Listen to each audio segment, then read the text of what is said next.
दोस्तों 15 अगस्त 1947 को जब भारत अपना पहला स्वतंत्रता दिवस मना रहा था तो उसी दिन पाकिस्तान से भारत आने वाली एक ट्रेन ने लोगों की नींद उड़ा दी। यह ट्रेन लोगों से खचाखच भरी हुई थी लेकिन जिंदा कोई नहीं था।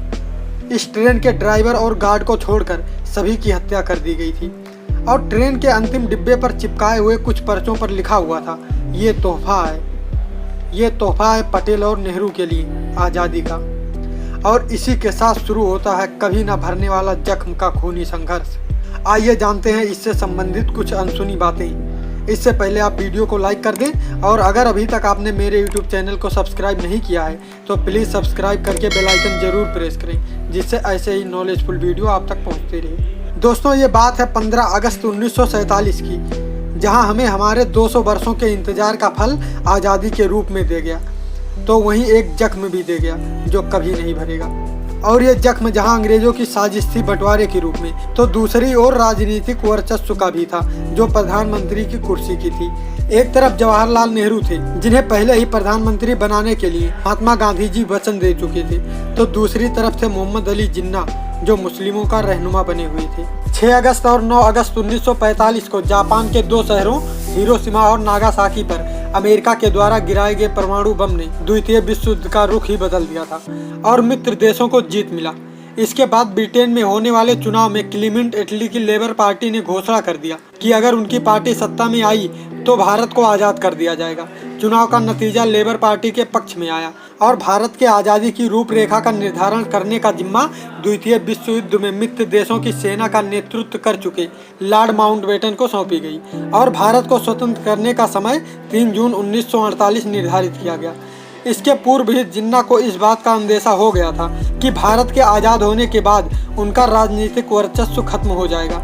इससे पूर्व ही जिन्ना ने मुस्लिमों के लिए एक अलग राष्ट्र की मांग पाकिस्तान के रूप में 1940 के लाहौर अधिवेशन में ही कर दी थी। वैसे अप्रत्यक्ष तौर पर इन सब की शुरुआत 1906 में मुस्लिम लीग की स्थापना के साथ ही प्रारंभ कर दिया गया था। 3 जून 1947 को लॉर्ड माउंटबेटन द्वारा प्रस्तुत माउंटबेटन योजना में ये स्पष्ट कर दिया गया था कि भारत को आज़ादी 2 राष्ट्रों के रूप में दी जाएगी, जिसका पहला भाग हिंदुस्तान और दूसरा पाकिस्तान होगा। आज़ादी के ठीक पहले जवाहरलाल नेहरू की लाइन थी, at the stroke of the midnight hours when the world sleeps India will be awake to life and freedom. इसके कुछ समय बाद ही वो पल आ गया जब भारत आज़ाद हुआ और 200 वर्षों की गुलामी से मुक्ति मिली। इस रात लोग सोए तो थे गुलाम बनकर और जब उनकी नींद खुली तो वो आज़ाद थे। जवाहरलाल नेहरू ने गांधी जी को पत्र लिखा था और कहा कि 15 अगस्त को भारत आज़ाद हो जाएगा, आप राष्ट्रपिता होने के नाते इस जश्न में शामिल हो। आज़ादी के समय गांधी जी पश्चिम बंगाल में थे। उन्होंने पत्र के माध्यम से नेहरू को जवाब दिया कि यहाँ एक तरफ बंगाल जल रहा है, अपने ही देश के लोग एक दूसरे के जान के दुश्मन बने हुए हैं, तो मैं ऐसी परिस्थितियों में जश्न कैसे मना सकता हूँ। जानकारों का मानना है कि गांधी जी बंटवारे के सख्त खिलाफ थे, बाद में भले ही अप्रत्यक्ष रूप से मान्यता दी हो। एक तरफ जहां भारत के आज़ाद होने की खुशी थी तो दूसरी तरफ 3,46,737 किलोमीटर की पाकिस्तान के रूप में टुकड़े होकर अलग होने का गम। 14 अगस्त 1947 को पाकिस्तान ने अपना स्वतंत्रता दिवस मनाया तो दूसरी तरफ 14 अगस्त को ही नेहरू का फोन बजा। उन्होंने बात करने के बाद जब फोन रखा तो सन्न रह गई। लाहौर के नए प्रशासन ने हिंदू और सिखों के बाहुल्य वाले इलाके की पानी सुविधा बंद कर दी थी और जो भी अपने घरों से बाहर निकलता उसकी हत्या कर दी जाती थी।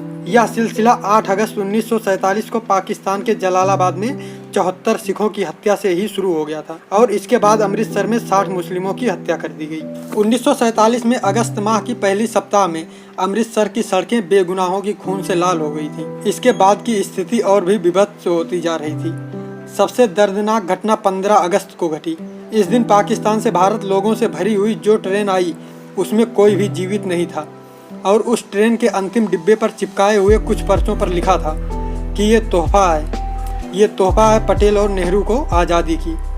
फिर इसके बाद भारत से पाकिस्तान और पाकिस्तान से भारत ट्रेनें तो आती जाती रहीं, लेकिन उसमें बस लाशें ही आती जाती थी।